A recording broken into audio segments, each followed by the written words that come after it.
دنیا کو ہوا میں اڑنے کا تصور کس نے دیا؟ اگر آپ کا جواب رائٹ برادران ہے تو رکیے ذرا، آپ غلط بھی ہو سکتے ہیں۔ دوستو، ویڈیو کو شروع کرنے سے پہلے ہمارے اس چینل کو سبسکرائب کرنا نہ بھولیں اور ساتھ میں بنے بیل آئیکن کو بھی ضرور دبائیں۔ 9ویں صدی عیسوی میں مسلمان اپنے عروج کی انتہا پر تھے۔ عظیم سائنسدان اور موجد مسلم معاشرے کا حصہ تھے جن کی ایجادات سے 20ویں صدی کے یورپین بھی حیران ہیں۔ اس وقت دو عظیم شہر بغداد اور قرطبہ علم و فنون کا مرکز مانے جاتے تھے۔ یہی وجہ تھی کہ ہر دانشور شخص کا رخ ان دو شہروں پر ہوتا۔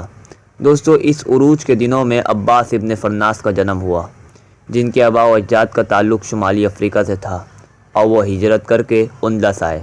آپ کی پیدائش بھی یہیں ہوئی، مگر آپ کی طبیعت آپ کو قرطبہ لے گئی، جہاں آپ نے اپنی تعلیم کا آغاز کیا۔ چند ہی سالوں میں آپ نے علم ریاضی، علم فلکیات، علم نجوم اور بہت سے دوسرے علوم میں مہارت حاصل کری۔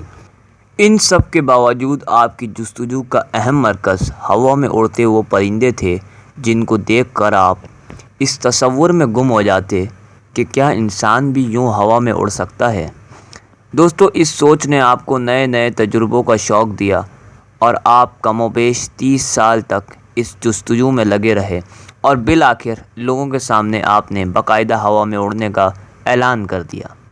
ابن فرناس نے پرندوں کے طرز پر 2 پر بنوائے اور قرطبہ سے 2 میل دور رصافہ کی چوٹی پر چڑھ گئے۔